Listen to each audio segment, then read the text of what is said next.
तो सर हमने इस चैप्टर को बहुत एकदम मस्त तरीके से स्टार्ट कर दिया। प्राइवेट प्लेसमेंट सेक्शन नंबर 42 को अपन ने मस्त मक्खन तरीके से खत्म कर लिया। उसके बाद हम गए थे प्रोस्पेक्टस वाले चैप्टर में, मतलब प्रोस्पेक्टस वाले पार्ट में। उसके पहले हमने किया था फ्रेश इशू के बारे में, याद है ना आपको? Public issue, public issue right, या फिर bonus issue and private placement. Public issue के तहत तीन पार्ट्स क्या क्या था?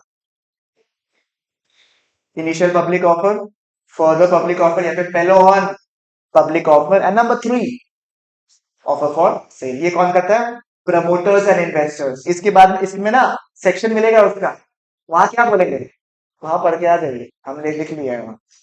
ठीक है, समझ में आया ना सर? तो प्रोस्पेक्टस जो है डिफरेंट टाइप्स का हमने पढ़ा था। सबसे पहला टाइप का किसका पढ़ा था हमने? Abridged prospectus. सबसे पहला कौन सा पढ़ा था? Abridged prospectus. किसी को section number 33। Sir abridged prospectus क्या था? Condensed form of the main prospectus, जिसमें सैलेंट फीचर्स दिया हुआ रहता है as prescribed by SEBI. Compulsorily attach करना जरूरी है एक्सेप्ट दो सिचुएशन, आप सबको आता है। नंबर 2 क्या था? रेड हियरिंग प्रोस्पेक्टस, या फिर उसके पहले क्या पढ़े थे? Shelf prospectus. Section number 31 about what? Shelf prospectus. Shelf prospectus में क्या पढ़ा था सर? ये ना सर एकदम जिंगलाला वाला प्रोस्पेक्टस है, याद है ना आपको? कैसे सर? एक बार इशू करो और बार बार इशू करते रहो। When the issue is done in tranches, when the issue is been done in tranches, मतलब पार्ट पार्ट। और कभी भी अगर कोई भी मटेरियल चेंजेस है तो उसको इन्फॉर्म करो इन information memorandum under form number. बस समझ में आया आपको? श्रुति को याद नहीं है ठीक से, तो याद नहीं कर रहा ना, पिट्टी देंगे ठीक से, हम बता रहे हैं, ठीक है ना? नेक्स्ट क्या था आपका, बताइए? Red herring prospectus. Red herring prospectus जो है वो एक्चुअली में एक तैयार प्रोस्पेक्टस नहीं, इट्स लाइक अ ट्रेलर। आप सिर्फ जनता को बताने आ रहे हो कि जनता हमारे है। एग्जाम्पल, एक ऑलरेडी पब्लिक ऑफर आ गया, सोचो एग्जाम्पल, एक कोई फार्मा कंपनी है जिसका पब्लिक ऑफर पहले ही आ गया, और अब आप चाहते हो, आप सोच रहे हो कि यार लोग बाग तो इस कंपनी में पूरा पैसा लगा देंगे, मैं इसके बाद आने वाला हूँ, तो यार मेरे बारे में तो पता नहीं चलेगा लोगों को, तो जितना भी पैसा लोगों को था वो उसमें लगा देंगे, और फिर यार मेरा तो जो पोटेंशियल इन्वेस्टर्स होते वो अब नहीं रहेंगे, ये सोचते थे कि यार इसमें लगा दिया है, ये भी फार्मा कंपनी, ये भी फार्मा कंपनी है, क्या फर्क पड़ता है? तो to come into the picture, line line में आने के लिए मैं क्या करूंगा, एक बार के लिए रेड हेरिंग प्रोस्पेक्टस इशू कर दूंगा कि देखिए हम भी आ रहे हैं और ऐसा हमारा कंपनी है। अभी हम आपको ये नहीं बताएंगे कि कितना हम शेयर्स या सिक्योरिटीज इशू करेंगे एंड उसका प्राइस क्या होगा। आप चाहो तो हमारे यहाँ हमारे सिक्योरिटीज को बाद में आप खरीद सकते, बट जब सब्सक्रिप्शन के कितने दिन पहले, 3 डेज पहले किसको इन्फॉर्म करना पड़ता है आपको? आरओसी को इन्फॉर्म करना पड़ेगा कि वी आर रेडी। समझ में आया आपको? चलेगा बिल्कुल, यहाँ तक पक्की बात, कोई इशू कोई दिक्कत बताइए नहीं? ठीक है, इज इट फाइन? मुझे बताइए एक बार के लिए, कंफर्म कीजिए एक बार सब लोग। अरे हाँ बोल दो रे, नहीं बोलेगा क्या?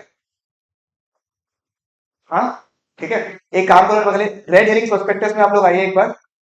ठीक है, रेड हेरिंग प्रोस्पेक्टस में एक बार आइए, मैं छोटा सा पार्ट लिखवा देता हूँ जो कि आज आपको कंफ्यूजन क्रिएट नहीं करे बट आगे जाके क्रिएट करेगा। हाँ हाँ, ये देख रहे कॉपी ऑफ आरओसी जो लिखा है आपने, ठीक है, इसके पहले लिख लीजिए एक बार, इसके पहले यहाँ लिखिएगा, इसके पहले यहाँ पे लिख लीजिए एक बार। आपको वैसे पता है ऑलरेडी, बट फ्यूचर में जब रिवाइज करोगे तो कंफ्यूजन क्रिएट नहीं होना चाहिए, इसलिए मैं पॉइंट लिख के भी लाया था फोन में। ठीक है, लिखेंगे prior to the issue of the main prospectus, prior to the issue of the prior to the issue of the main prospectus। बस समझ में आ गया आपको बात? ठीक है, जब आप मेन प्रोस्पेक्टस इशू करने वाले हो उसके 3 दिन पहले क्या करना पड़ेगा आपको? एटलीस्ट किसको इन्फॉर्म करना पड़ता है? आरओसी को इन्फॉर्म करना पड़ता। परफेक्ट, ठीक है, क्लियर है? उसके बाद हमने क्या पढ़ा था? About deemed prospectus. ठीक है, डीम्ड प्रोस्पेक्टस जो था वो हमने फुल्ली कंप्लीट नहीं किया था, अगर आपको याद होगा तो। मैंने कल वाले क्लास में भी कहा था कि डीम्ड प्रोस्पेक्टस के कुछ पॉइंट्स हमें पढ़ने आगे जाके, बट मैंने आपको डीम्ड प्रोस्पेक्टस का एक ओवरऑल ब्रीफिंग दे दिया था। सर क्या ब्रीफिंग दिया था मैंने आपको डीम्ड प्रोस्पेक्टस का? कि सर कंपनी कंपनी ना कभी कभी अपना लाइबिलिटी को मतलब होता है ना सरपास करने के लिए हम क्या मैं प्रोस्पेक्टस इशू करेगा। एक तो मेरा मेहनत टेंशन उसमें कई लोग इन्वॉल्व हो जाएंगे प्रोस्पेक्टस का इशू करने में। फिर प्रोस्पेक्टस में कुछ गड़बड़ी हुआ मिस स्टेटमेंट हुआ तो सेक्शन नंबर 34 और 35 अट्रैक्ट हो जाएगा क्रिमिनल लाइबिलिटी सिविल लाइबिलिटी। फिर वो अंडरराइटर का झमेला ये झमेला वो झमेला इतना झमेला कौन लेगा। एक काम करते हैं एक क्या काम करते हैं हम लोग एक इशुइंग ऑथोरिटी या इशुइंग हाउस को क्या करते हैं अपॉइंट कर लेते हैं और उनको बोलते हैं कि आप सारा हेडेक ले लो।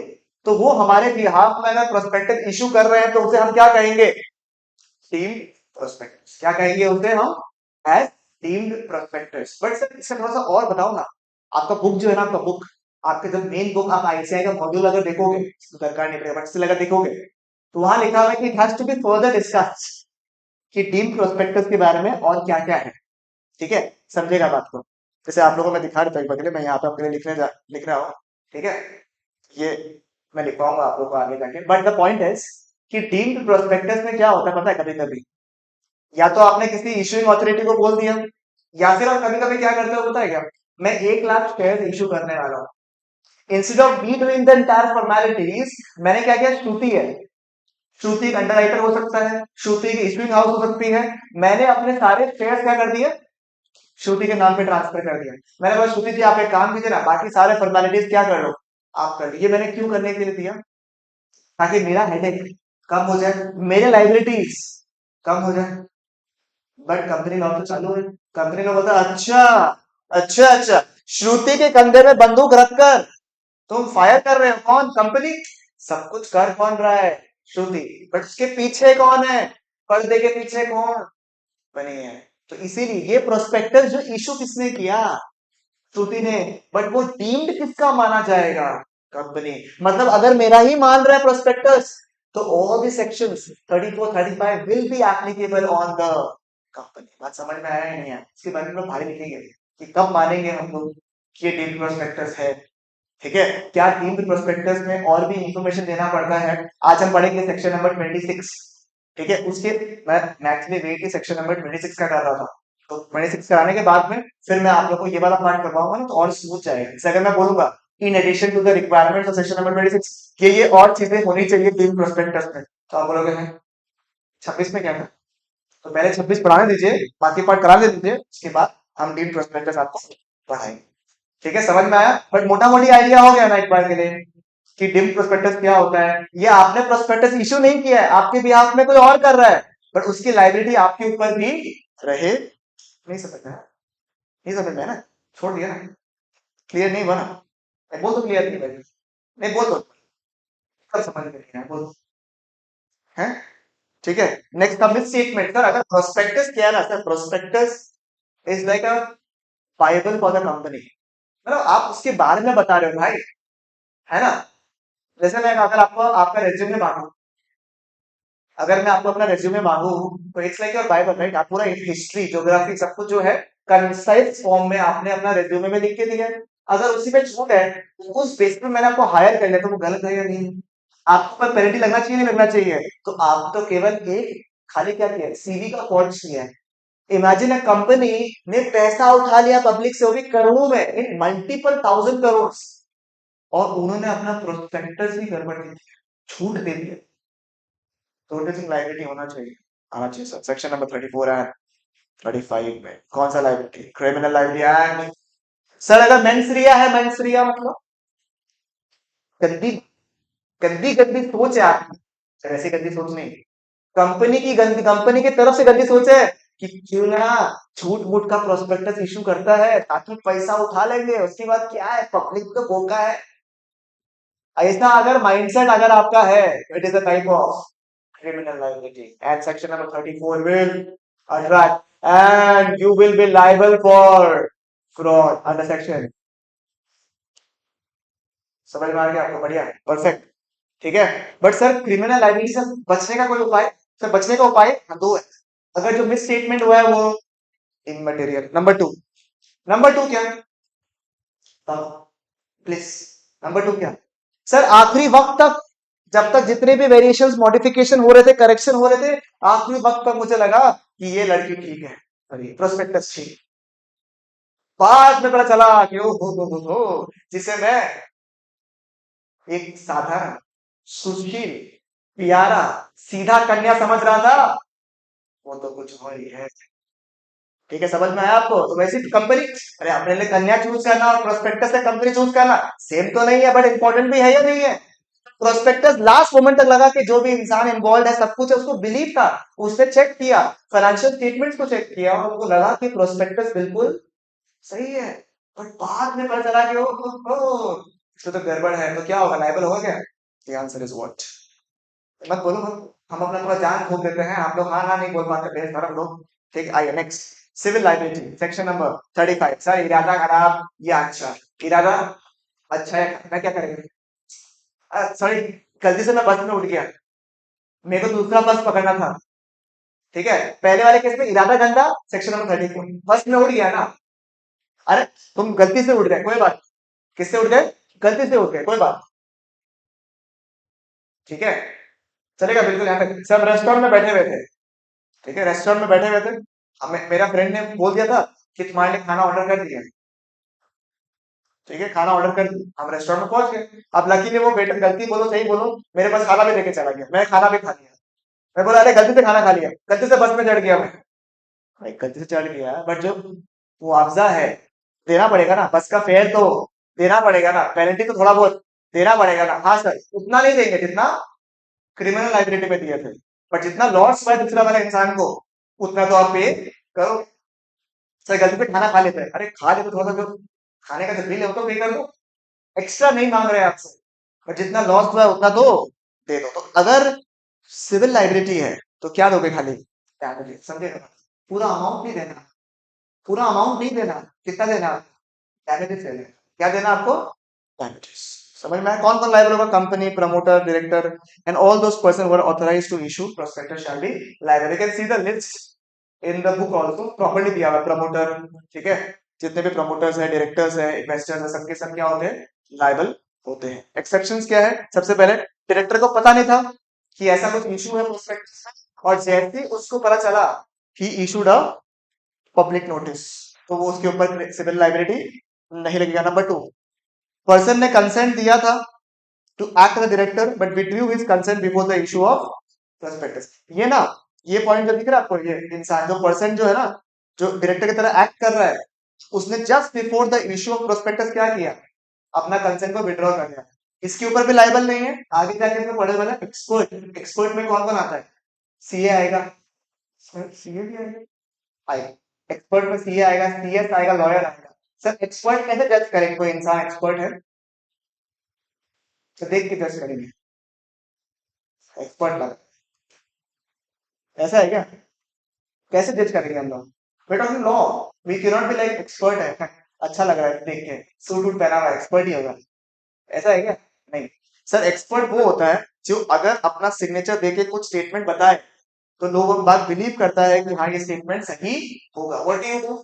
You audit the financial statements, you give a signature to the turnover certificate ascertaining कि ये जो टर्नओवर बता रहा है वो सही है। तो आपके सिग्नेचर से कुछ फर्क पड़ रहा है? नहीं पड़ रहा? लॉयर के सिग्नेचर से कुछ फर्क पड़ेगा या नहीं पड़ेगा? सीएस के सिग्नेचर से कुछ फर्क पड़ेगा ना? उस केस में you are considered as an expert. तो आप आगे जाके पढ़ोगे, एक्सपर्ट जो है उसकी भी नाम आप डाल सकते हो प्रोस्पेक्टस में, उसकी भी लायबिलिटी कब नहीं होगी? अगर उसने वन ऑफ द कंडीशन बोल रहा हूं, कब? उसने अगर right before the issue of prospectus, just like the to be director, just like the to be director अगर अपना कंसेंट को वापस दे दिया तो उस केस में लायबिलिटी नहीं होगा। सर ये कब पढ़ेंगे? अभी थोड़ा, तो अभी क्यों पढ़ना है ऐसे? और ये वाला एक्सेप्शन तो क्या रहेगा? बिल्कुल ठीक है, याद है ना काला सांड? हाँ, रेक्स वर्सेस लॉर्ड किलसैंड, इसमें क्या था? इसमें क्या था? डिविडेंड डिस्ट्रीब्यूट कर रहा है but not out of current profit, but out of not losses. कैसे लॉस से कैसे डिविडेंड डिक्लेयर करेगा? But out of capital profit, पुराने प्रॉफिट से कर रहा है। उस केस में is it a misstatement? The answer is what? Yes sir, misstatement है। और मिसस्टेटमेंट यानी कि मिसस्टेटमेंट का मतलब क्या है? या तो आप एक अनट्रू फैक्ट बता रहे हो या फिर आप कोई मटेरियल फैक्ट को छुपा रहे हो, ओमिट कर रहे हो। ठीक है, तो उससे हम क्या कहते हैं? मिसस्टेटमेंट। तो अगर किसी ने प्रॉपर इंफॉर्मेशन नहीं दिया है तो इट्स एन अनट्रू स्टेटमेंट। तो अगर अनट्रू स्टेटमेंट है तो मिस स्टेटमेंट होगा। और section number 34 and 35 would be. नहीं नहीं समझ में आया? लाइबल है? पक्की बात है क्या? कोई इशू है तो बताओ। ठीक है चलेगा। नेक्स्ट, इट इज अट्रैक्ट दोनों हो जाएगा आपका। पीक वर्सेस गर्नी याद है आपका? वही अगर ये शेयर्स जो है वो स्टॉक एक्सचेंज से आप लेते हो तो हम उसे मिसस्टेटमेंट नहीं बोल सकते, हमारी जो भी लाइबिलिटी है हमें उसे पूरा करना पड़ता। बट अगर कोई इंसान जो इन्वेस्ट कर रहा है वो फ्रॉडुलेंटली करता है तो उसके ऊपर भी लाइबल क्या होगा? Fraud under section 447। Section number 37 क्या बताता है आपका? कि अगर कोई पार्टी अग्रीव्ड पार्टी है तो क्या पार्टी दुख हुआ है उसके साथ में, बुरा हुआ है उसके साथ में ड्यू टू मिस स्टेटमेंट, तो वो एक्शन ले सकता है अंडर सेक्शन 447। This was 34, 35, 36, 37। और इसके पहले हमने प्रोस्पेक्टस के डिफरेंट टाइप्स करके बाकी सेक्शंस को भी कर लिया। वे left with the few sections in the middle, आज कर लेंगे उसको। एकदम सॉरी था या नहीं? समरी बना रहे हो ना बैठ के, मतलब क्वेश्चंस वगैरह का काम कर रहे हो ना बैठ के, दिक्कत तो नहीं हो रहा है? ठीक है। और श्रुति जी रिविजन थोड़ा सा कमजोर हुआ है 2 दिन से, ठीक है ना, तो थोड़ा सा अच्छे से क्या करना चाहिए, रिविजन। और रिविजन कैसे करेंगे? कॉपी को एक बार पढ़ लिया आपने, फिर बंद करके रिकॉल करने की कोशिश करिए। सर रिकॉल करने की कोशिश करते ख्याल आता है बहुत सारा, ठीक है, तो बोल बोल के करिए, लिख लिख के कीजिए, लैंग्वेज तो लाना ही है आपको। ठीक है आइए नेक्स्ट। अलॉटमेंट ऑफ सिक्योरिटी, ये तो एकदम मस्त पार्ट था यार। अलॉटमेंट ऑफ सिक्योरिटी तो भारी पार्ट था ये तो, कि सिक्योरिटीज मेरे को क्या करने का है, अलॉट करने का है। सबसे पहले क्या था? ऑफर। सबसे पहले offer, invitation to an offer. सबसे पहला क्या था? Invitation to offer. एग्जांपल क्या था? Prospectus. Prospectus was the invitation to an offer. उसके बाद वो प्रोस्पेक्टस को वो लोग अप्लाई करेंगे तो वो क्या हो गया? ऑफर। और अगर हम उनके ऑफर को एक्सेप्ट कर लेते हैं तो वो क्या होगा? Allotment of securities. You are allowed to subscribe to the securities of the company. Next sir, अगर अलॉटमेंट करना ना सारे कंडीशन, कोई एक कंडीशन या सारे, सारे के साथ कुछ तो मान, सारे सारे कंडीशंस फुलफिल करने पड़ेंगे तभी सही अलॉटमेंट होगा, otherwise it will be an irregular allotment. कौन सा था? नंबर 1, मिनिमम सब्सक्रिप्शन कितना? कितना? 90% होना पड़ेगा आपका। सही बात है बिल्कुल यहाँ तक। और एप्लीकेशन मनी भी प्रिस्क्राइब किया हुआ, मिनिमम कितना आपको लेना पड़ेगा? सौरभ याद है क्या? 5% in the case of unlisted company, नहीं नहीं, हाँ unlisted company, and 25% in the case of listed company. Next क्या करेंगे? नेक्स्ट, ये सब्सक्रिप्शन जो पैसा मिल गया, ये विद इन 30 डेज क्या करना पड़ेगा आपको? Minimum subscription money should be receive with in how many days? 30 days. और अगर 30 डेज के अंदर जो सब्सक्रिप्शन था ना 90% का मिनिमम, वो अगर नहीं मिला तो क्या करना पड़ेगा आपको?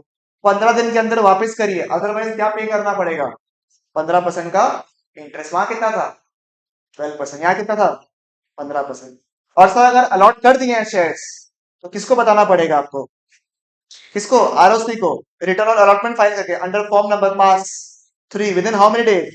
30 डेज। पीपी में 15 दिन था। पीपी जब पीपी के तहत अलॉटमेंट ऑफ सिक्योरिटीज किया तो विद इन 15 डेज आपको क्या करना पड़ता है? आरओसी को बताना पड़ता है। बट अगर सर पब्लिक इश्यू किया तो कितने दिन? 30 डेज। नहीं किया तो कितना फाइन लगेगा? 1,000 रुपए पर डे या फिर 1 lakh, which ever is less. यहां तक हमने लास्ट क्लास में किया। परफेक्ट। बताइए कोई भी इश्यू यहाँ तक अपन ने लास्ट क्लास में किया, राइट सर? आज तो और भारी और मस्त टॉपिक करेंगे, तो इसमें मस्त फील्स आएगा। सेक्शन नंबर पढ़िए पढ़िए 40 क्या लिखा था? Securities to be dealt with in the stock exchanges. एक बार वापस रीड करिए, सेक्शन नंबर 40 क्या लिखा हुआ है? Securities to be dealt with in the stock exchange. सुनो, मैं एक पब्लिक कंपनी, मैं क्या हूं? Public company. Can a private company issue public offer? The answer is what? No.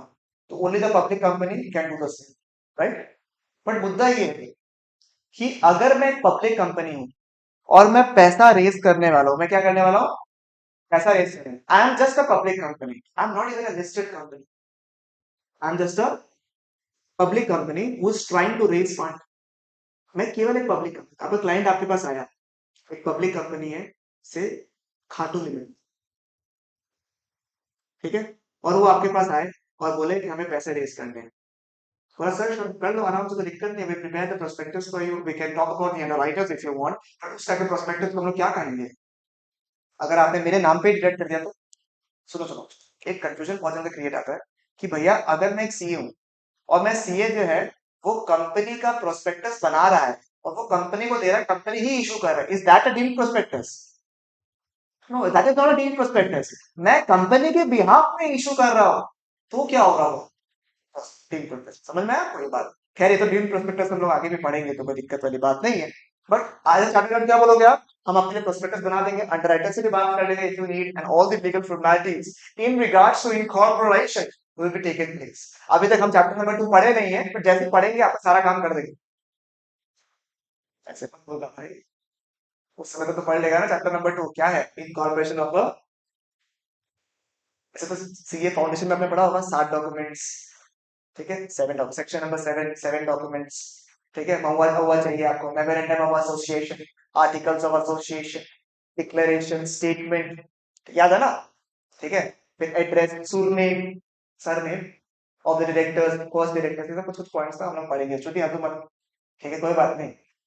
अब बात सुनो, वो बोलेंगे सर एक बात बताइए, तो हम पैसे पब्लिक से उठा रहे हैं तो क्या हमें लिस्टिंग भी करवानी पड़ेगी?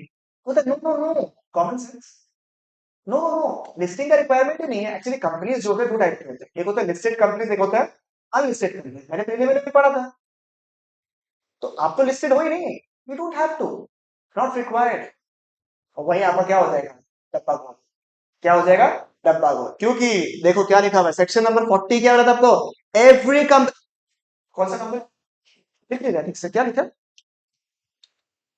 क्या क्या क्या, सब would request every company before making a public issue, every company before making a public issue shall apply for application, sorry for they'll apply application for होगा ये, ठीक है ना, application for, they'll apply application for listing to one or more recognized stock exchange, and the name of the RSCs, RSCs माने recognized stock exchange, shall be mentioned in the, बोलो बात, मतलब आप अभी तक लिस्टेड हुए नहीं हो, पर अगर आप पैसा उठाने का सोच रहे हो तो पहले, सबसे पहले क्या करो, क्या करो, क्या करो, एक एप्लीकेशन दो, ठीक है, application for what, for listing in one और मोर रिकग्नाइजेशन। सर क्या आप भी, आपको कुछ पता नहीं, बोला क्या हुआ, ये शूटिंग, ठीक है, बोलता भैया आपको कुछ नहीं पता। हम बोला कि, बोला दो ही टाइप का स्टॉक एक्सचेंज होता है एनएससी बीएससी, तो वन और मोर क्या हो गया, दो ही तो हुआ, तो you should have written to recognized stock exchange, why one और मोर? अरे भैया तो बड़े बड़े हैं, इसका वॉल्यूम ऑफ ट्रेड बहुत ज्यादा है, एनएससी पीएससी, ऐसे कैलकाटा स्टॉक एक्सचेंज भी है, पुणे स्टॉक एक्सचेंज भी है, बहुत टाइप का स्टॉक एक्सचेंज है।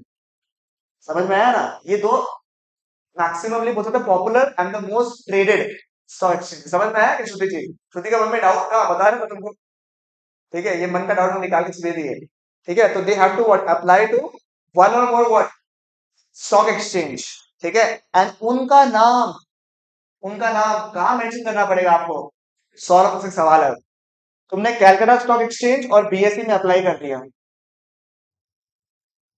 बोलता है कि मेरा कंपनी है, कोई भी स्टॉक एक्सचेंज वाला हमसे मर रहा होगा लेने के लिए मेरा शेयर को, ठीक है। मैंने किस में अप्लाई किया, बीएसई और सीएसई, सीएसई ने हाँ बोल दिया कि हाँ सर आइए, बीएसई ने मना कर दिया, क्या होगा, सवाल समझ में आया या नहीं है? मुझे एप्लीकेशन देना टू वन और more stock exchange, he tried for two stock exchanges, Calcutta stock exchange and Bombay stock exchange.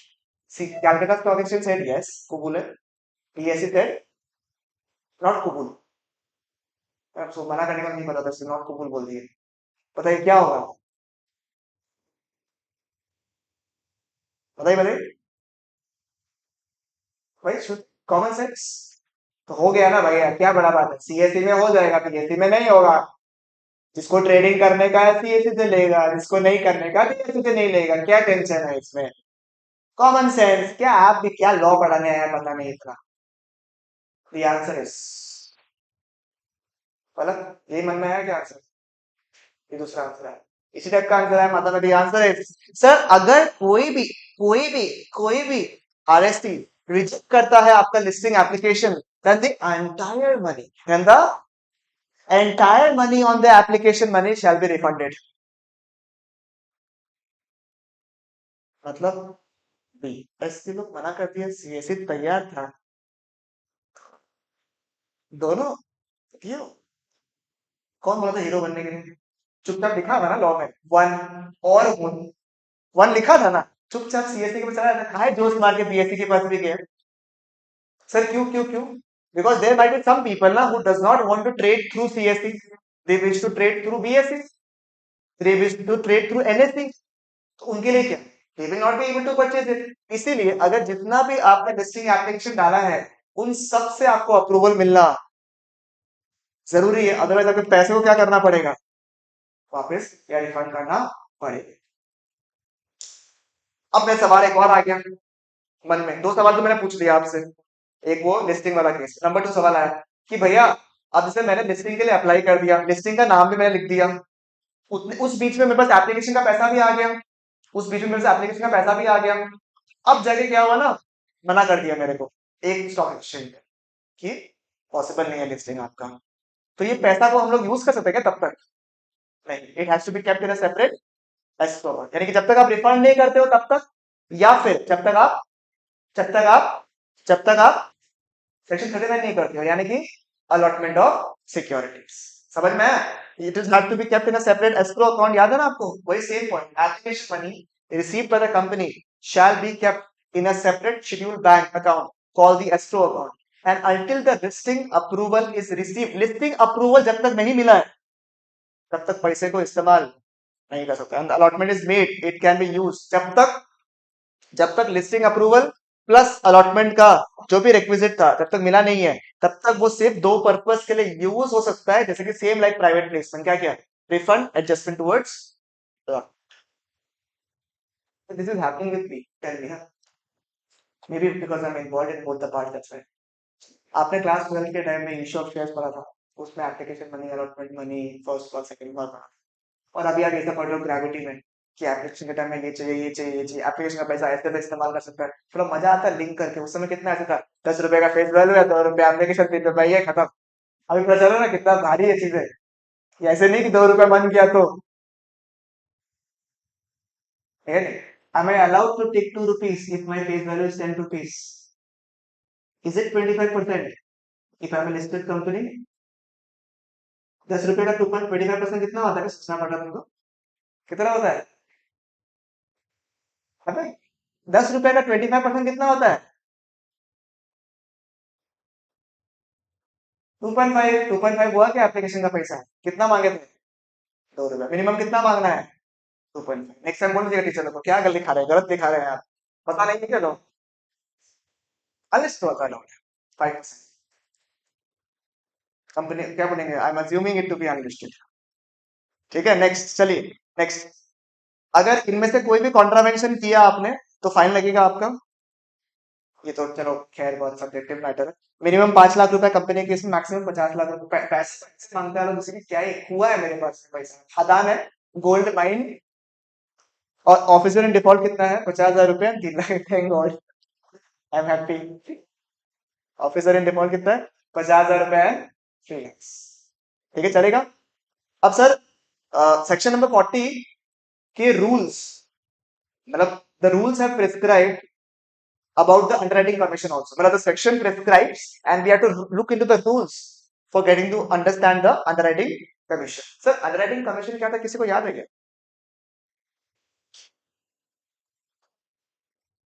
Underwriters को पेमेंट करता है अंडरराइटिंग कमीशन, ऑफ कोर्स। मेरे को लगा पाजी को पेमेंट करेगा, ऐसा है क्या? अरे तो अंडरराइटर्स को ही पेमेंट करेगा ना यार, अंडरराइटिंग कमीशन तो अंडरराइटर्स को ही पेमेंट करेगा, और उसको पेमेंट करेगा भाई। कब? मिनिमम सब्सक्रिप्शन को पूरा करने के लिए हम अंडरराइटर्स को अपॉइंट करते हैं, they do the formalities and against that they charge a commission from us. तो देखो क्या लिखा, underwriting commission shall be paid by the company as may be prescribe. और प्रेस्क्राइब कहाँ है? In rule number 3। It's mentioned in the rule number 3 of the company's prospectus and allotment of securities rules 2004. ठीक है, क्या क्या rules दिया है वैसे, बहुत अच्छा रूल्स दिया है, एकदम सिंपल रूल्स है। देखो, अंडर राइटिंग कमीशन आप तभी पे कर पाओगे, सबसे बड़ा जो चीज, जब भी आप किसी भी क्लाइंट का आगे जाके, सी ऐसा नहीं कि सीए है तो बस खाली जो बेसिक फॉर्मेलिटीज होता है ना वही पूरा करना है। Right from the time you prepare the AOA to MOS, शुरू से एकदम जब से एकदम नींव डल रहा है कंपनी का, लिस्टिंग प्रोसेस से लेके या फिर कन्वर्जन से लेके पार्टनरशिप फर्म से अगर आप कंपनी में कन्वर्ट कर रहे हो, हर केस में you are hand holding the client, right? इधर if you are CA or CS, both the cases में आप करते हो, राइट? उस केस में you are involve with the AOA preparation. Sir AOA पता है क्या क्या होता है? आर्टिकल समझ, क्या होता है, फुल फॉर्म नहीं पूछ सर हम लोग। एमओए सुना? Very good. एमओए क्या है? चार्टर। उसमें ओवरऑल बता दिया है और स्पेसिफिक रूल्स एंड रेगुलेशंस कहाँ मेंशन किया हुआ है? एओए। बहुत जरूरी बात बता रहे हैं। जब आप किसी क्लाइंट का एओए बना रहे हो ना, उसके अंदर अंडर राइटिंग कमीशन वो ऑथराइज है देने के लिए, ये आप मेंशन करवा दीजिएगा। क्योंकि अगर आर्टिकल्स में मेंशन नहीं है कि the company is authorised to pay underwriting commission, not allowed. समझ में आया आपको? मतलब आर्टिकल्स में मेंशन करना जरूरी है कि कंपनी के पास पावर है कि वो अंडरराइटिंग कमीशन पे कर सकता है। देखो, underwriting commission will be paid only if the articles authorises, only the what? Articles authorises. मतलब अगर आर्टिकल्स ऑथराइज नहीं कर रहा है तो आप अंडरराइटिंग कमीशन पे नहीं कर सकते। केस स्टडी बन सकता है कि अंडरराइटिंग कमीशन इतना पे हुआ था, ठीक है, पर nothing of the same was mentioned in the articles of association, full stop. Normal case बना के दे दिया, ऐसा लगेगा कि हाँ ठीक है तो क्या फर्क पड़ता है। बट आर्टिकल अगर ऑथराइज नहीं कर रहा है तो वो अंडरराइटिंग कमीशन अलाउड ही नहीं है आपको। ठीक है सर, मैक्सिमम कितना अंडरराइटिंग कमीशन आप पे कर सकते हो? पहले देखो क्या लिखा हुआ है, in the case of shares. पहले देख लीजिए, शेयर्स में 5%, डिबेंचर्स में 2.5%। पहले क्या करेंगे, शेयर्स में कितना? 5%, डिबेंचर्स में कितना? 2.5। शेयर्स में 5, डिबेंचर्स में, शेयर्स में 2.5 of the issue price, of the issue price, जिस प्राइस में आपने शेयर्स को इशू किया है। ठीक है, और what ever the articles mention which ever is lower. मान लो इशू प्राइस इज 10 लाख, ठीक है, तो 5% कितना होता है उसका? या 10 रुपए मान लो ना, इशू प्राइस कितना हो गया 5%?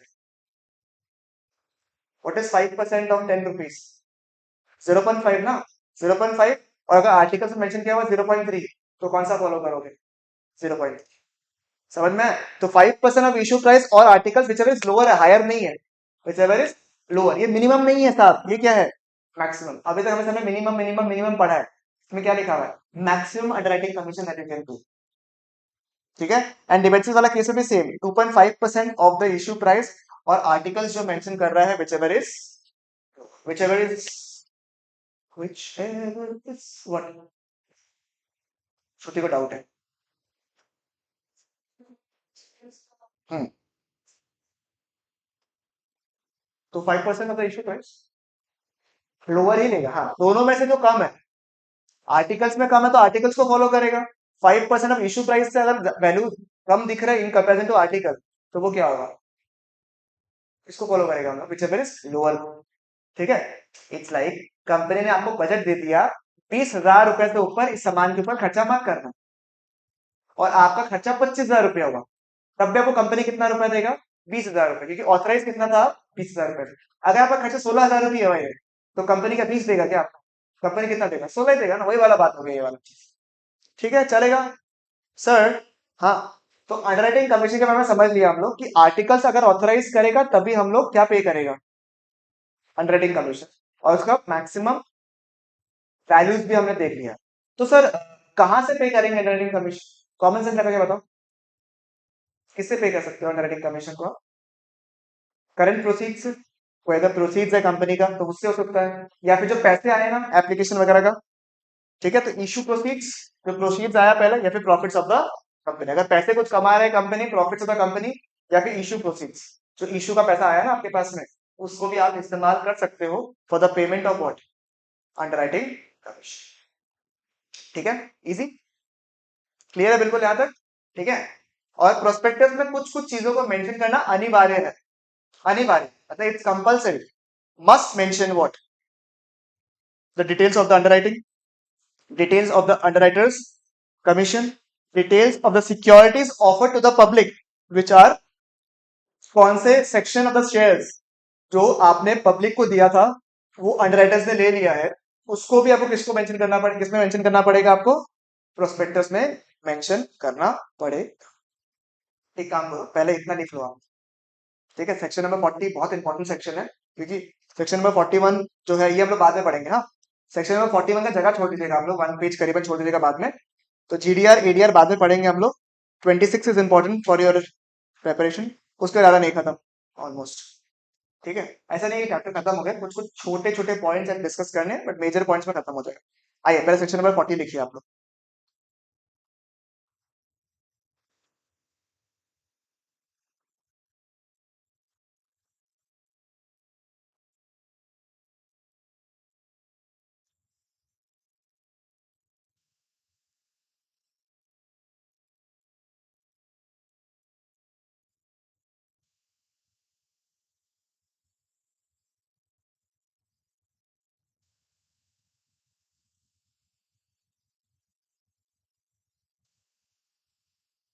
प्लीज समझ समझ के, याद कर करके लिखेगा, ताकि याद हो जाए आप लोगों को।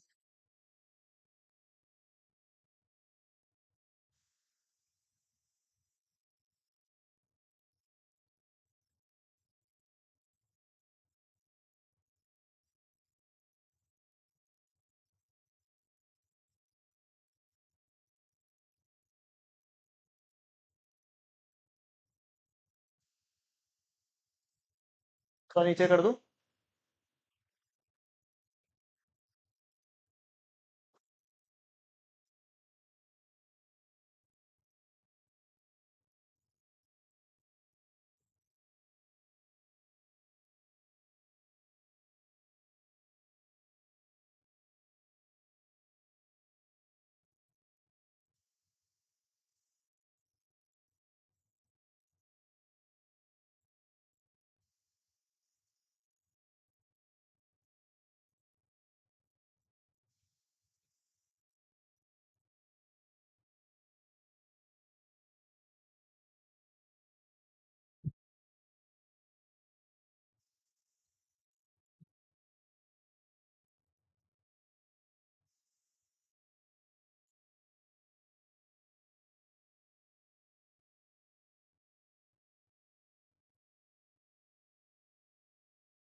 थोड़ा नीचे करूँ क्या इसको, एरो को? कितना करने से ठीक रहेगा क्या, है ना? श्रुति याद हो रहा है ना?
से ऑनलाइन में भी कोई दिक्कत तो नहीं होता है ना ऐसे?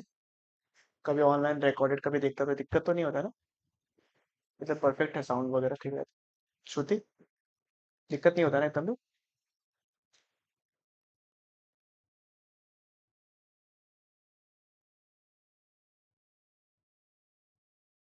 सौरभ भी देखा है यार क्लासेस ऑनलाइन? ठीक है ना?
हो गया?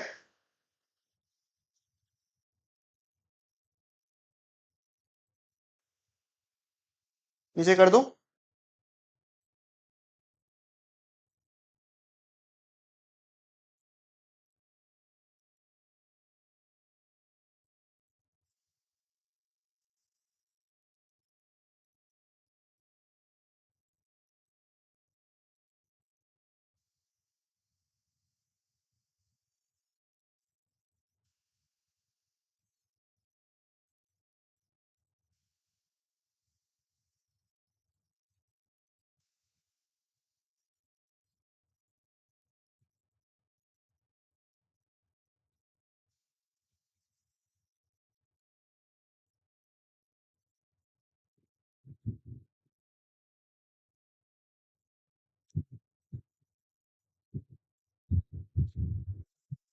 कुछ नहीं समझ में आया तो पूछिएगा ना please.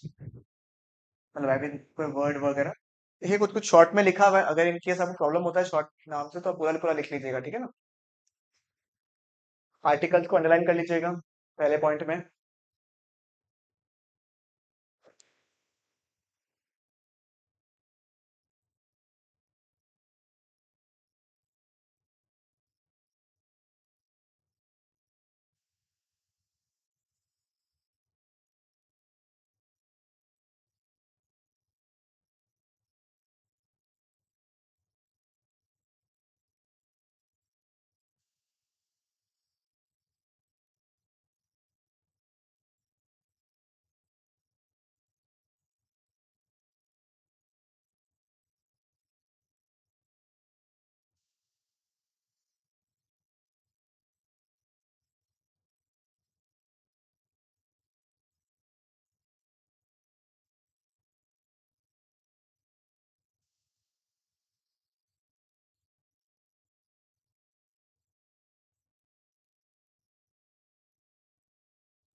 They have to apply for listing, yes.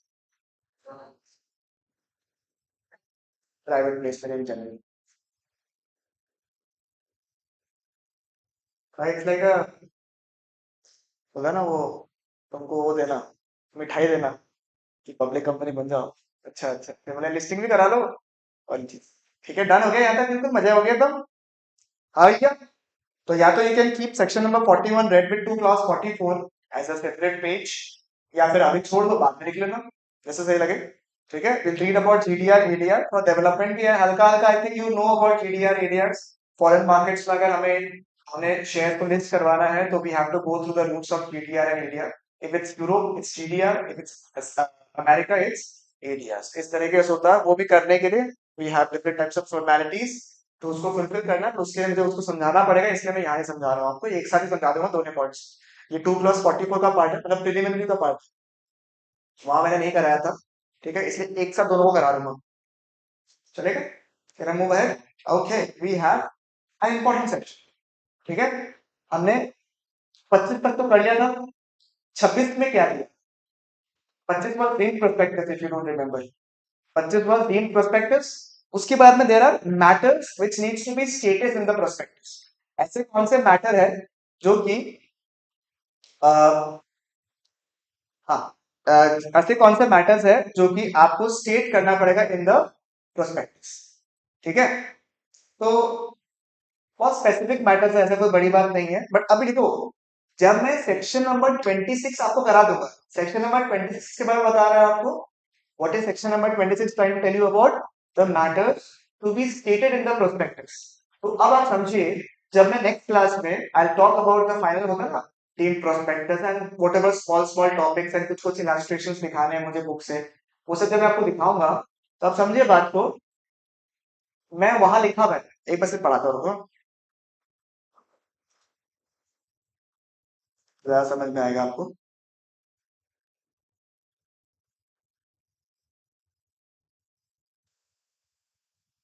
If I go and talk about section number, अरे और पन्ना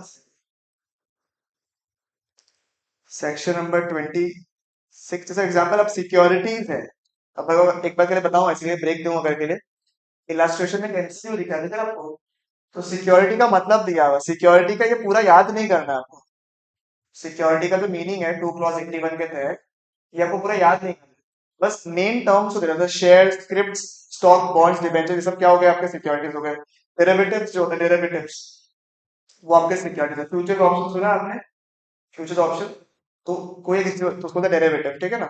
units of a collective scheme, फिर सिकरा बोल के कहा था, उसके अंदर आपके जो जो सिक्योरिटीज आएंगे, गवर्नमेंट सिक्योरिटीज, ऐसे कुछ नाम, बस हेडिंग हेडिंग देख लो तो आपको काम आ जाएगा। Don't have to remember the entire part, तो ये नेसेसरी नहीं है याद करना। इसमें मात्र एक सेक्शन नंबर दिया हुआ आपको, इलास्ट्रेशन, ये पार्ट मेरा पेंडिंग है, देखो जीडीआर एडीआर वाला पार्ट दिया हुआ आपको इसमें।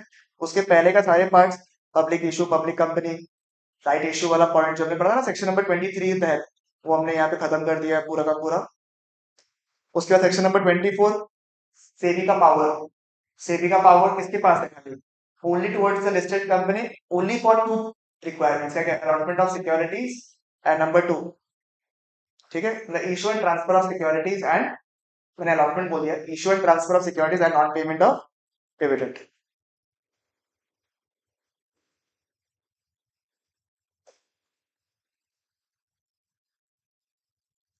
ये बता दो इलस्ट्रेशन, ट्रू एंड फॉल्स, इसलिए फिर true don't know can answer, answer आपको लिख किया होगा से पढ़ो। कहाँ गए? सॉरी,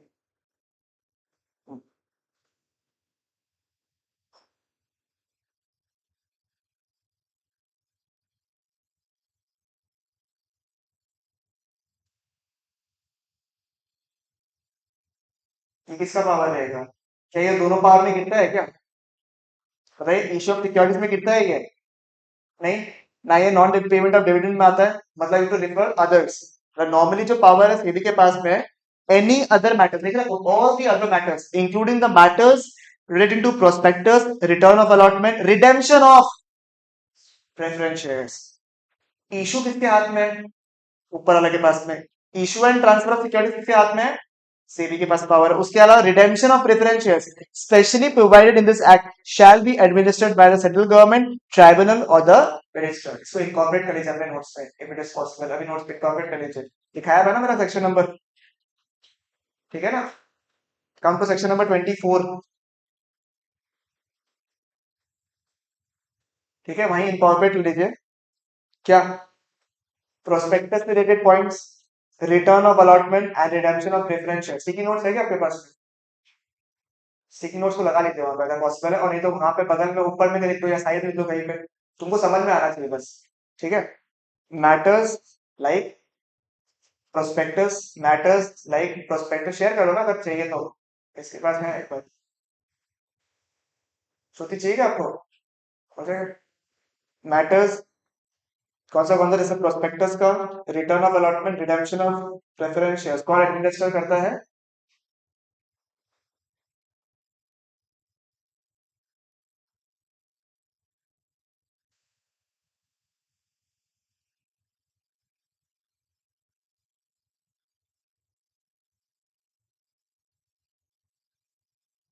कौन लिखिएगा? मैटर्स कौन सा prospectus, return of allotment, redemption of preference shares. Other matters में भी आएगा, अदर मैटर्स तो है ही, उसके अंदर बोल रहा हूँ, ठीक है। ये सब किसके कौन एडमिनिस्टर करता है? सीजी, ट्राइब्यूनल और द रजिस्ट्रार।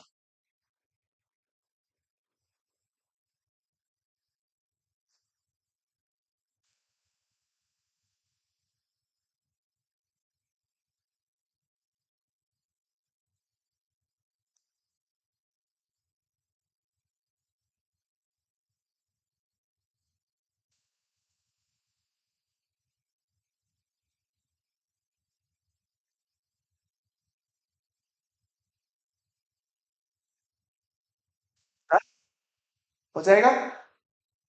लिख लिया क्या सौरभ? लिख लिया पक्का? नहीं लिखा तो लिख लिया, कोई बात नहीं। लिख लिया ना? पलक, डन, ओके। प्रोस्पेक्टस में अपना अलग पढ़ा था, शेल्फ रेड हियरिंग देखा आपने, ठीक है। इसमें डीम्ड प्रोस्पेक्टस के बारे में हम पढ़ेंगे आगे जाके, थोड़ा सा बाकी है। ये तो मैंने हमने पढ़ लिया, इसको कुछ कुछ बाकी है अपना। ये देखो इसे क्या लिखा हुआ है? Matter to be stated what additionally, मतलब इन एडिशन टू, लास्ट वाला फोर्थ लाइन पढ़िए, in addition to those required under section 26, पहला पैराग्राफ का लास्ट वाला है, दिख रहा है? In addition to the, in those required under section 26 या 26 के अलावा ये कुछ मैटर्स है जो कि प्रोस्पेक्टस में आपको एक बताना पड़े। ये एडिशनल रीडिंग का पार्ट है, जो भी आपका ब्लू का पार्ट है, एडिशनल रीडिंग दिख रहा है ना आपको यहाँ पे, नॉट रिक्वायर्ड, ठीक है। इतना नहीं दरकार है, कुछ दरकार नहीं से पढ़ने का आप लोगों को। इतना जो मैंने आपको केस स्टडीज दिखाया उतना काफी रहेगा आपके लिए, ठीक है। ये वाला क्वेश्चन मैं बाद में कराऊंगा आपको, ये नेक्स्ट क्लास में कराऊंगा, नेशनल चलिए डे। हाँ चलिए, सेक्शन नंबर 26 में मैं आऊंगा, उसमें भी दिखाऊंगा आपको, ठीक है। पार्ट मैटर्स क्या क्या होंगे which needs to be stated in the prospectus। पहले मैं आपको समरी मतलब जो मेरा नोट्स है उस पर पढ़ाऊंगा, फिर आपको मेन बुक से भी पढ़ा दूंगा, ताकि आप लोग को दोनों लेवल पे क्लियर हो जाए, ठीक है। देखिए, प्रोस्पेक्टस जो इशू कर रहा है for the pot by the public company, उसमें सारे मैटर्स रहेंगे जो कि कौन स्पेसिफाई करेगा आपको? जनरली क्या होता है, जनरली क्या होता है, सीजी स्पेसिफाई किया in consultation with the SEBI. यही तो होता है जनरली केसेस में, कि ये बताया इन कंसल्टेशन विद सेबी।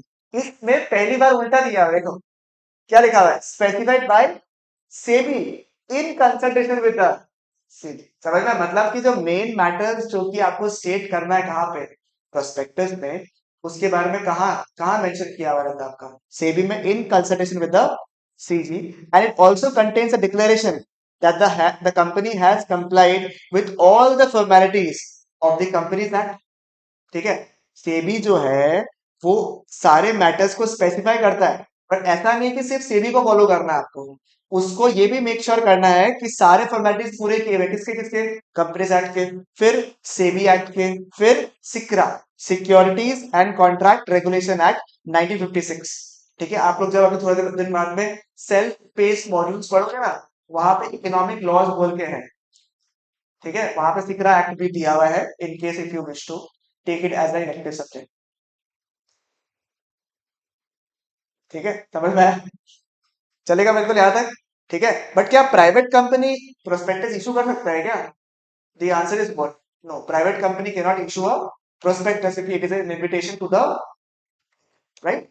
अब देखिए, ओके, क्या लिखा हुआ है देखो, prospectus shall be dated and signed and shall state such information and set out such reports on the financial information as may be prescribed by whom? SEBI. ठीक है, it should be signed and it should contain all the reports of the financial information as stated by SEBI in consultation with the CG. ये हमने already पढ़ लिया है, ठीक है। जब इस पे a declaration shall be made affirming the compliance of the provisions of the act, मतलब the Companies Act 2013, a statement, मतलब डिक्लेरेशन चाहिए, डिक्लेरेशन किसके तहत? the Companies Act 2013 के तहत, and statement किसका? that also include the effect that nothing in the prospectus is contrary to the Companies Act 2013, SICRA, SEBI and the rules and regulations mentioned in the above three statutes. Clear है बिल्कुल यहाँ तक? पक्की बात? मतलब वहां क्या कंसाइज फॉर्म में था ना, इसलिए मैं थोड़ा खोल के आपको पढ़ाते हैं इस वाले पार्ट से। इस कंप्लीटली फाइन, मुझे बताइए कोई दिक्कत तकलीफ यहाँ पे नहीं हो जाएगा? मतलब सबसे पहले आपका जो प्रोस्पेक्टस है उसमें डेटेड होना चाहिए, कि डेट बहुत इंपॉर्टेंट है, प्रोस्पेक्टस का इशू किया आपने, साइंड होना चाहिए, और उसमें सारा का सारा वो इन्फॉर्मेशन होना चाहिए out the reports of the financial information, जो कौन मेंशन करता है आपको?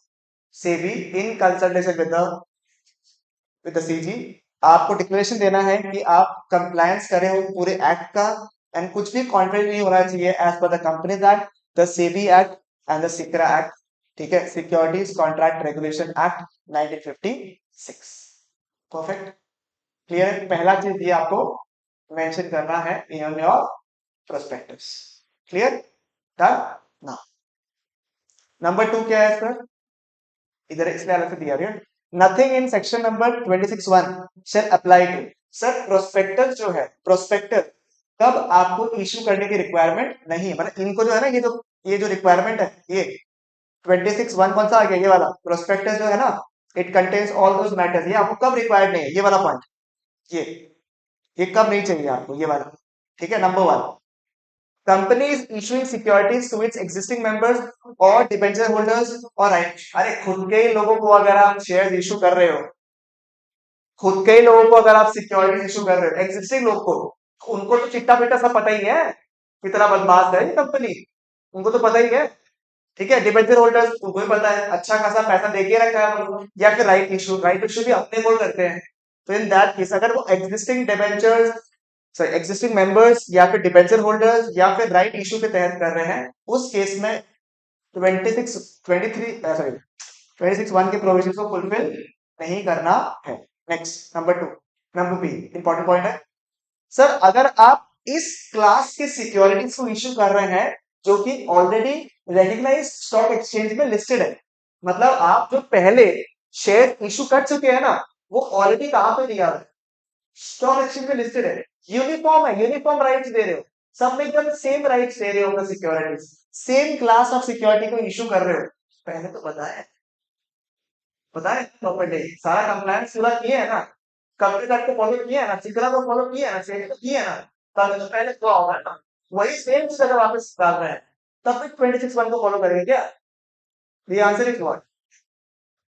तो 26(1) is not required in 2 cases. कौन सा? अपने लोग को दिया है, अपने लोग मतलब existing share holders, debenture holders, right issue, या फिर same same duplicate copy past. कौन सा?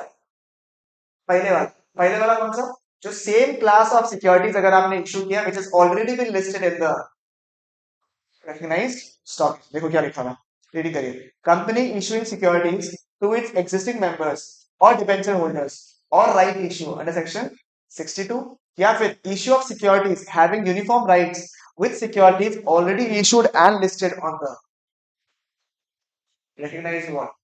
तो सेम यूनिफॉर्म राइट्स दिए, तो पहले ही आपने सारे कंप्लायंस पूरे कर दिए हैं इसके, जब आपने पूरे कंप्लायंस ऑलरेडी इसके पूरे कर दिए हैं, इतने सारे कंप्लायंस अगर आपने पूरे कर दिए हैं, तो वापस क्या करना है? समझ में आया कि नहीं? नहीं समझ में आया? बताइए ना। क्लियर है बिल्कुल यहाँ तक? पहले 2 पॉइंट क्लियर है क्या? सॉरी, पक्का? एकदम सिंपल। देखो नेक्स्ट, तो आप मुझे बताइए प्रोस्पेक्टस जो है, हमें ऐसे प्रोस्पेक्टस रेडी किए, ठीक है, कंपनी के बिहार में जा रहे हैं लोगों को देने के लिए, ऐसे चल रहे हैं, ठीक है, फिर याद आया ओ शिट, थोक तो लेके ही नहीं आए। क्या नहीं लेके आए? थोक तो लेके ही नहीं आए। लेके आए, लेके आए, लेके आए, थोक देगा क्यों बे? थोक लेके ही नहीं आए, किससे थोक लेके आएंगे? सीबी की बचाएगा थोक देने के? अरे पहले थोक अपने वाले से लेता है यार। तुम्हारा कोई दोस्त, तुम्हारा कोई रिलेटिव है दिल्ली में बैठा हुआ है, उनसे थोक लेने जाएगा या पप्पा से लेने जाएगा? पप्पा से। अरे पप्पा को बता के तो जाओ कि आप जा रहे हो प्रोस्पेक्टस के लिए। No prospectus shall be issued to the public without filing it with the ROC. Sir, sir, ठीक है, आरओसी के बिना बताए अगर प्रोस्पेक्टस इशू है, अशुभ हो जाएगा, अशुभ। समझ में आया कि आपको? चलेगा बिल्कुल यहाँ तक? पक्की बात, श्योर हो? दिक्कत तकलीफ? सर और उसके पहले क्या है? It can be issued by a company at the time of formation of the company और subsequently when the new public issue is what, तो पता ही है। प्रोस्पेक्टस जो है वो कब कब इशू कर सकता है? सब जब कंपनी फॉर्म हो रहा है तब भी प्रोस्पेक्टस इशू कर सकता है कि कंपनी को उसी टाइम में सिक्योरिटी इशू करना है, या फिर जब कंपनी बाद में फ्यूचर में नया पब्लिक इशू लेकर आ रहा है तो भी वो प्रोस्पेक्टस इशू कर सकता। तो ये तो डालबाग पॉइंट है, कॉमन सेंस पॉइंट, इतना डिफिकल्ट नहीं। ठीक है, जब प्रोस्पेक्टस पब्लिक के पास जा रही हो इशू करने से पहले किसका थोक लेके आओगे? आरओसी को। ठीक है, ये पहले रजिस्टर्ड था, ठीक है ना? No prospectus shall be issued to the public without filing, लिखा है ना फाइलिंग, इसी जगह पहले था register with the ROC. Sir register with the ROC और फाइलिंग में क्या डिफरेंस है? रजिस्टर मतलब आरओसी को आपने दे दिया और आरओसी को वेरीफाई करके चेक करके आपको वापस देगा कि हाँ ठीक है, तब उसके बाद आप पब्लिक के पास जाओ। और फाइलिंग मतलब बता के आ गए, ये लीजिए, और फिर उसके बाद जाके किसको दे सकते हैं? पब्लिक। मतलब इन सिंपल लैंग्वेज, सोचो बाई चांस पप्पा इज रूठी, पप्पा इज रूठा हुआ, मैं प्रणाम करने गया और बदो भी नहीं दे रहे। पहले तो क्या था, पूरा प्रणाम किए और फिर धूप लेकर आए हैं, तभी अलाउड है जाना। अभी तो क्या, ठीक है भैया, अपना प्रणाम, ठीक है, ठीक है, ठीक है, समझ में आया आपको? पक्का? तो फाइलिंग और रजिस्ट्रेशन ऐसे आपको दरकार नहीं है, बट अब पता है तो बता दें। ठीक है, नेक्स्ट, आपको पता है प्रोस्पेक्टस का पहला पॉइंट हमने पढ़ाया था, वो हमने यहाँ नहीं लिखा था, याद है आपको? यहाँ पे, यहाँ लिखा, यहाँ लिख दिया आपके लिए, एवरी पर्सन, चाहे वो डायरेक्टर हो या प्रपोज डायरेक्टर हो, उसको साइन करना, साइन करना जरूरी है, अनिवार्य है भैया। बिना साइन किए प्रोस्पेक्टस ही लीगल नहीं हो। Next, duly authorised attorney can also sign in representative capacity. Sir ये समझ में नहीं आया सर, ये इंग्लिश इतना हाई फाई लिख दिया। एग्जाम्पल पढ़िए, example example example, Sarika ji के बारे में पढ़िए, Sarika ji. Miss Sarika, executive director of leading fintech company, has to fly to Davos, India के बाहर ही है, इसलिए नहीं पता, to attend a world economic forum meet. ठीक है, while the company secretary of the company intends to file a copy of prospectus with registrar upcoming, Mrs. Sekia authorized in writing Mr. Gautam for signing of such company on her behalf। क्या सही है क्या? The answer is what? The answer is what? The answer is what? फर्क बोल दिया नहीं, ये allowed नहीं है। श्रुति जी कर सकता है? सॉरी, नहीं, रीडिंग करेंगे, क्या लिखा हुआ है? Such copy shall be signed by, shall be signed by हर एक इंसान, कोई इंसान छोटा नहीं होता है, इसलिए सारे इंसान से क्या कराएंगे हम? पकड़ पकड़ के साइन कराएंगे। ठीक है, whose name is being either the director या फिर proposed director in the prospectus। यहाँ तो पढ़ा, समझ में आ गया। तो फिलहाल नियम से तो साइन करना चाहिए, फिलहाल अभी तक तो मिस तारिका को साइन करना चाहिए, कंपल्सरी साइन करना चाहिए। तो उसको पीछे देखो, duly authorized attorney, duly authorized attorney can sign in representative। अगर किसी को अटॉर्नी दे दिया, किसी को पावर दे दिया, तो वो उसके बिहाफ में साइन कर सकता है। क्या इसमें पावर दिया भाई? किसको दिए? मिस्टर गौतम को दिए। मिस्टर गौतम जी जो है उनको अटॉर्नी मिल गया है, ऑथराइज है, तो क्या वो इनके बिहाफ में साइन कर सकते हैं? Answer is yes. समझ में आया आपको? अब मैं रीडिंग करता हूं, देखिए, ये देखिए, अरे कहाँ गए? ओ ये नो प्रोस्पेक्टस इशू हो गया। एवरी पर्सन डायरेक्टर प्रपोज है, duly authorised attorney can sign on representatives. Clear? Shruti ji correct? ठीक है, चलेगा। Next, prospectus issued to the public must contain a statement that a copy of it has been delivered to the मतलब आरोपी को आप पैर छू के आए हैं, ये बात बताना कहाँ पे पड़ेगा आपको? प्रोस्पेक्टस बताना पड़ेगा आपको कि हम ना पैर छू के आए थे, आप टेंशन मत करिए, आशीर्वाद लेकर आए हैं। ठीक है, आप बोल के आए पापा को बड़ा काम करके आएंगे, तो आरोपी को आपने बताया है, ये चीज आपको मेंशन करना पड़े। ठीक है, इसके बाद जो टॉपिक बनाना वो मस्त इंटरेस्टिंग टॉपिक है। ठीक है, उसके पहले सुनेगा, इसके लिए मैं थोड़ा सा बुक रेफर करूंगा and I make you right also now. ठीक है, देखो क्या लिखा हुआ है, experts consent can be mention in the prospectus. Expert का कंसेंट आपने लिया था, जब कोई जरूरी चीज मैटर आ गया, कोई लीगल मैटर आ गया, कुछ आ गया, तो वहां पे एक्सपर्ट का कंसेंट आप ले सकते हो। तो expert consent can be mention in the prospectus. ठीक है, expert consent can be mention in the prospectus, but इसमें एक प्रोविजो, प्रोविजो क्या है कि सर अगर उसने अपना consent just before the issue of prospectus withdraw कर लिया, तब उसका कंसेंट हम लोग माना नहीं जाएगा, और तब उसका लाइबिलिटी भी नहीं रहेगा। और अगर प्रोस्पेक्टस इशू हो गया और उसका नाम लिख रह गया और उसने कंसेंट वापस नहीं लिया था, तो मर, अगर गड़बड़ हो गया तो कौन मरेगा?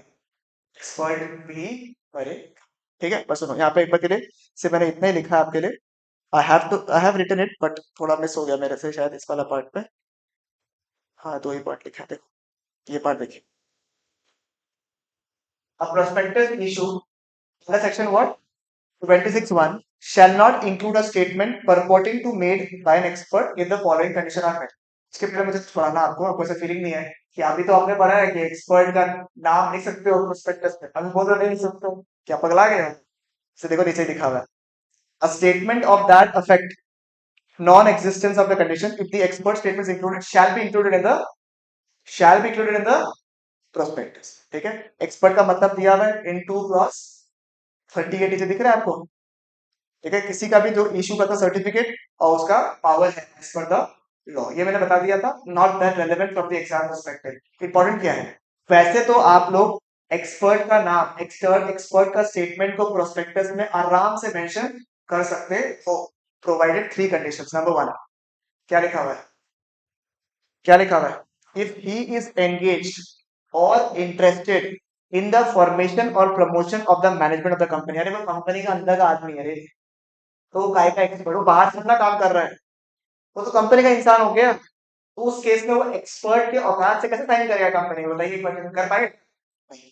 तो if is engage or interested in the formation और प्रमोशन और मैनेजमेंट ऑफ द कंपनी, या फिर if the expert has not given a written consent to the issue of prospect, उसने बताया ही नहीं, उसने रिटन कॉन्सेंट दिया ही नहीं है, या फिर लास्ट पॉइंट जो आपने ऑलरेडी पढ़ लिया है, if he has withdrawn the consent before the delivery of the copy of prospectus to the register of filing। यानी कि आरओसी को देने से पहले अगर उसने कंसेंट को वापस ले लिया है तो उस केस में जरूरी नहीं। ठीक है, point number 7 is omitted already. 8 देखिए क्या लिखा हुआ है, prospectus must be issued to the public within how many days? 90 days of its living deliver to the ROC. जब से आरओसी को आपने डिलीवर किया तब से कितना दिन में?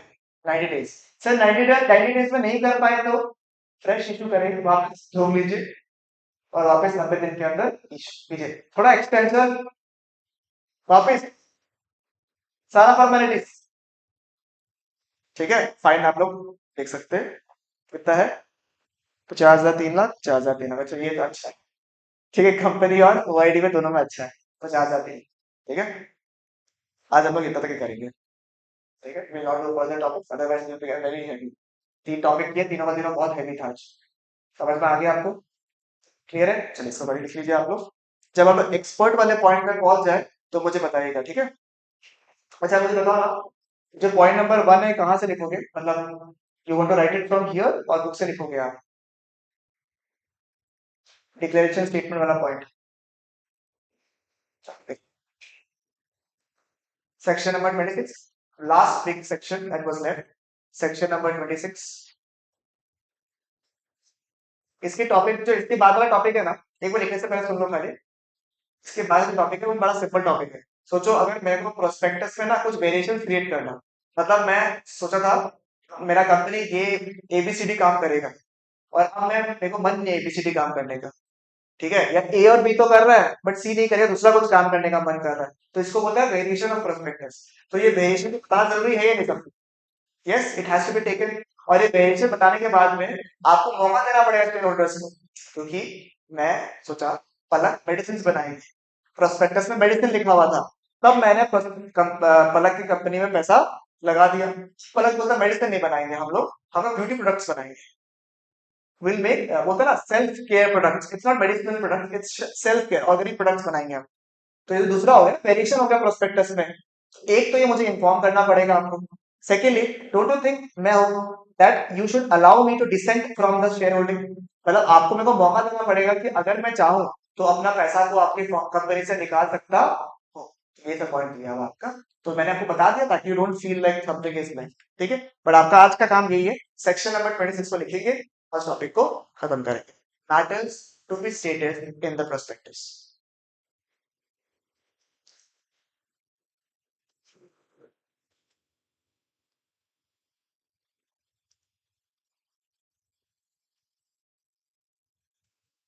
एक्सपर्ट वाले पॉइंट में जब आओगे ना, सिर्फ इतना लिखना कि एक्सपर्ट का कंसेंट लेना अलाउड है, उसके बाद प्रोवाइडेड लिख देंगे कि कहाँ कहाँ जो है डिक्लेरेशन की रिक्वायरमेंट नहीं होगी या नहीं माना जाएगा।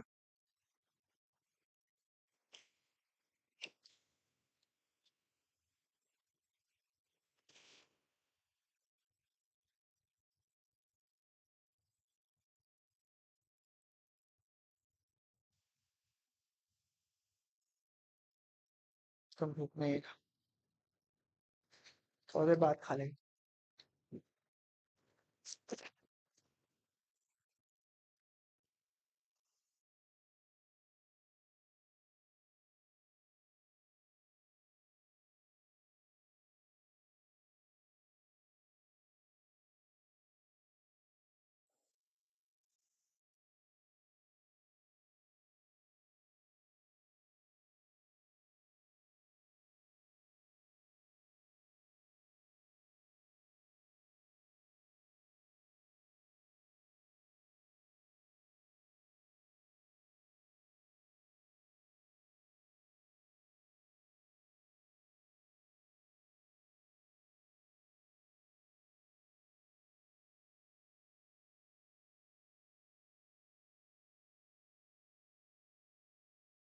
तो सेम ही है, इंटरचेंजेबल वर्ड्स है। मैनेजर जैसे आज बैठो, तुम्हारे कैसे हो, सब केएमपी का पार्ट है या नहीं है? केएमपी का पार्ट में होगा ना,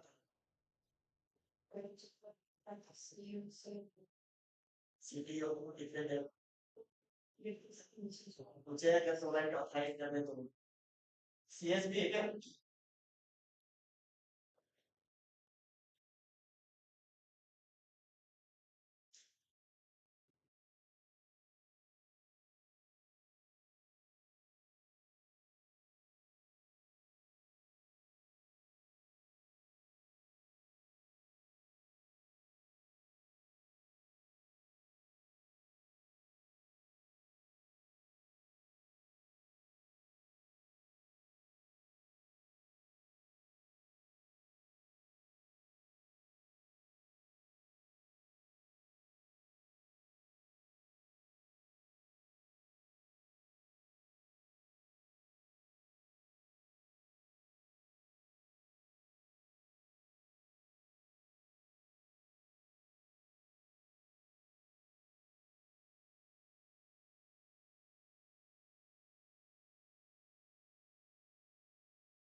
बट आप लोग 3 पहले लिखिएगा।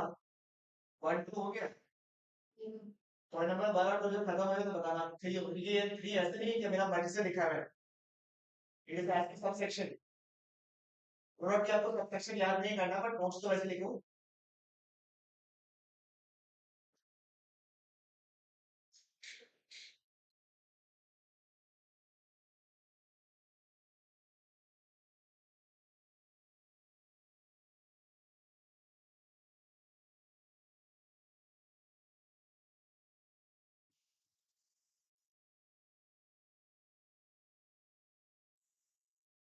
वन और टू हो गया। 1 और 2 हो गया। थोड़ा बाकी है। दूसरा खाली दिख रहा है। दूसरा खाली दिख रहा है। कौन सा रखने वाला लिख लीजिए।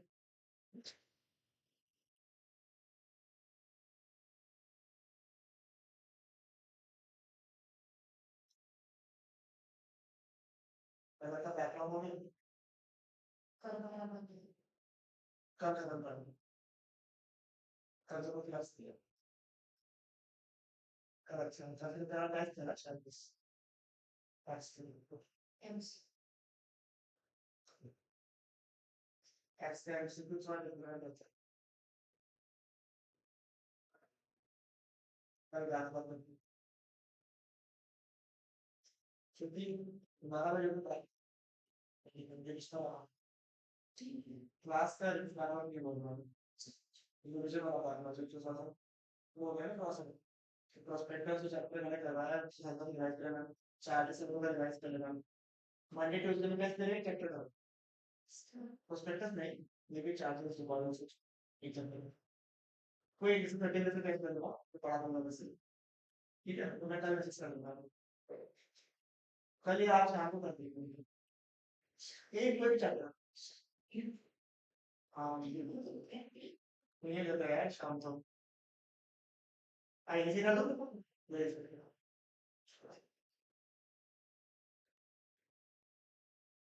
एक्सपर्ट वाला पॉइंट जब लिखोगे तो एक बार मुझे बोलना। हाँ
एक्सपर्ट वाला पॉइंट रहा है।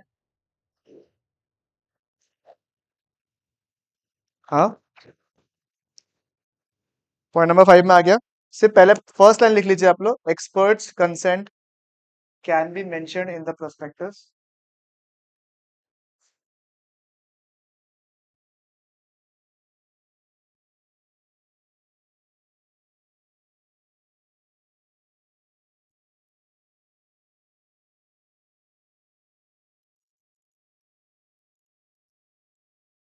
लिख लिया।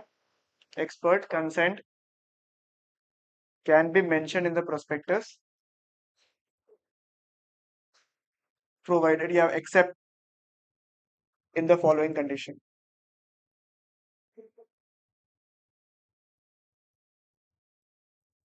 ये 3 पॉइंट।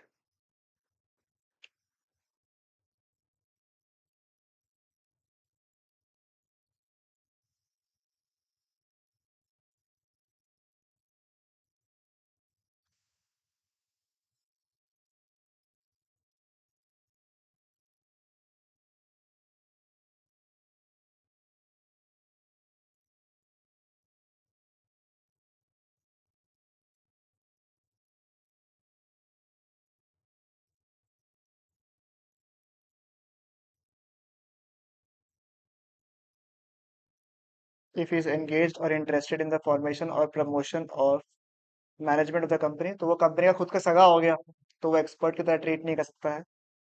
और if the expert has not given a written consent,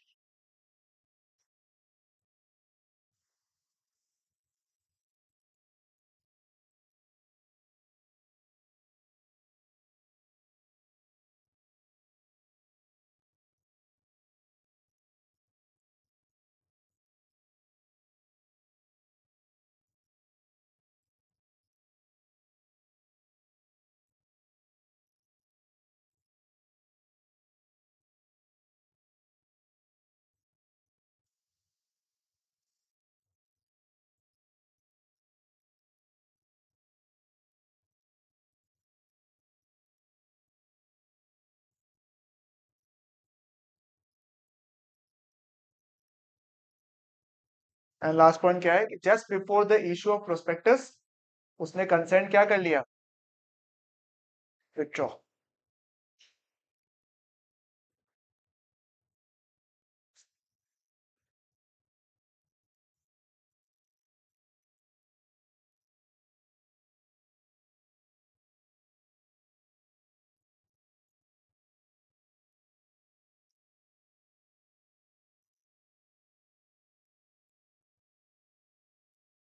हो गया।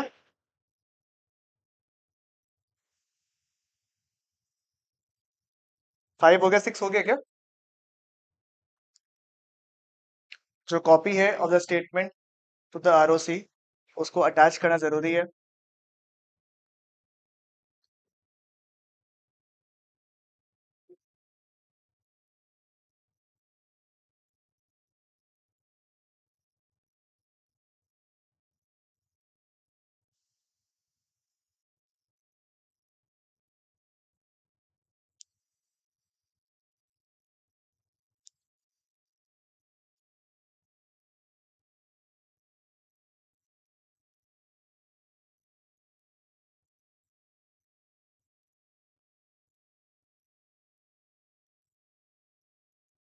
पॉइंट नंबर 7 क्या है?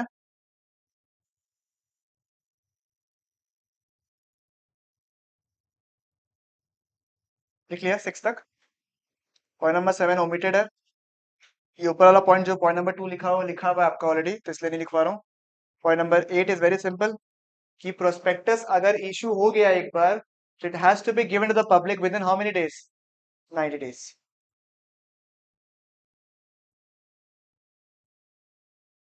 एक बार अगर आपने पैर छू के आप आ गए किसके पास, आरओसी के पास में, तो 90 दिन के अंदर किसके पास जाना पड़ेगा आपको? पब्लिक के पास में देना ही पड़ेगा।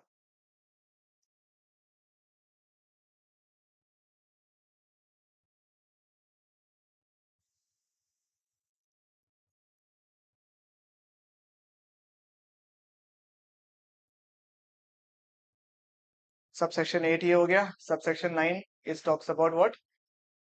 Fine, 50,000, 3 lakh.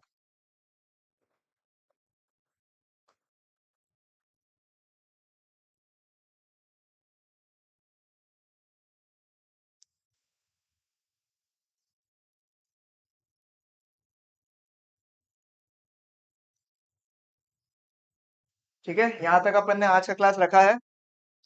We just left with small topics जो हमें खत्म करना है, तो बाय मंडे ये चैप्टर क्या हो जाएगा, बिल्कुल समाप्त। तो we are done with the semi size chapter. इसके बाद will start most likely with chapter number 7, जो कि अपने आप में बहुत इंपॉर्टेंट चैप्टर है, ठीक है, and it has a good weightage of around 30 marks. Chapter बड़ा है, इंटरेस्टिंग भी है, और वेटेज भी बहुत तगड़ा है। तो तब तक मैं चाहता हूँ कि सबका प्रोस्पेक्टस तक एकदम बढ़िया तरीके से खत्म हो जाए, ठीक है। चलो फिर एंड करें आज के लिए। ओके।